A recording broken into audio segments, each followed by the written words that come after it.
Morning, our headlines today. It is 25 years since the Good Friday Agreement, which ended decades of conflict in Northern Ireland. Tomorrow, President Biden will visit Belfast.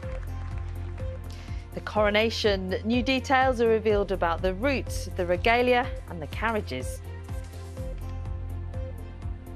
Customer numbers up, staff numbers still struggling. I'm in Liverpool this morning to find out why hospitality businesses like this one remain worried about recruitment and what can be done to solve the problem.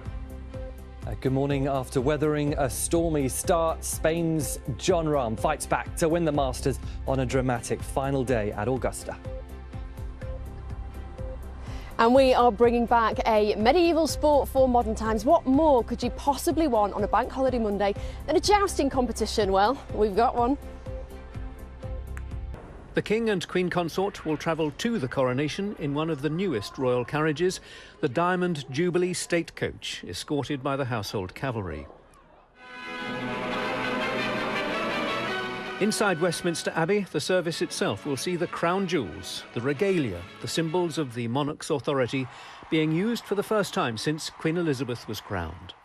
The sovereign's orb and sceptres, swords, bracelets and spurs, all will have their part in this elaborate religious service, which culminates with the crowning of the monarch with St Edward's crown. Camilla will be crowned with Queen Mary's crown, which contains some of the Cullinan diamonds. She'll also hold the Queen Consort's rod, which is made of ivory. They will process from the Abbey, just as Queen Elizabeth did, for the return journey to the palace. And for that, they will board this, the 18th century gold state coach. It weighs 4 tons and it's notoriously uncomfortable. The King and Queen may be relieved that their journey back to the palace, escorted by military detachments, will be only a quarter of the length of that undertaken by Queen Elizabeth in 1953. Royal staff have done their best to make the gold coach as comfortable as possible. Back at Buckingham Palace, there'll be a royal salute and, one imagines, an appearance on the palace balcony, though that hasn't been confirmed. One innovation: the palace has launched a new emoji to mark the coronation. So, a ceremony rooted in history with at least one modern touch. Have a look at the papers, see what's making the headlines this Bank Holiday Monday at 16 minutes past 6. We'll start with the newspaper today. A 4-day strike by junior doctors in England begins early tomorrow morning. There are stories across today's papers about contingency planning. The newspaper reporting that GPs, pharmacists and matrons are being drafted in to help cope with the disruption.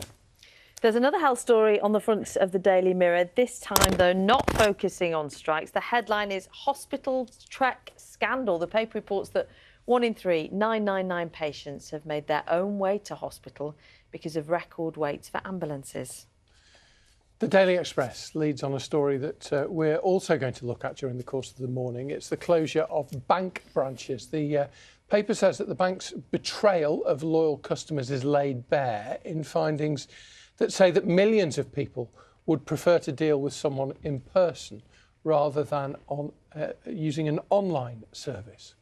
Real variety on the front pages today. The Sun's leading with new details of the coronation, which we've just been speaking about. The headline, Aircon to the throne, over an article about the modes of transport King Charles will be taking on the day. It's been revealed, as we were just reporting, the King and the Queen Consort will travel to Westminster Abbey in a more comfortable, relatively modern horse-drawn carriage. The thing about the golden carriages, I don't think it was designed for comfort. No. It was designed for big occasions. Make the most. Yeah, absolutely. It's interesting, they didn't pick out the photograph which you just saw, which is the Princess of Wales with her son Prince Louis, which you just caught a snatch off there, but it's on most of the front pages this morning. They were going to the Easter Sunday service at Windsor yesterday, but that photograph of the Princess and Prince Louis is the one that is on all of the front pages pretty much this morning. And interestingly, saying that her dress and her coat were recycled because she's worn them more than once. Well, just like my suit. It looks brand new to me, Yeah, Roger. it's been going for, well, probably almost a decade, let alone a few years. That's good, though. Well, that's good.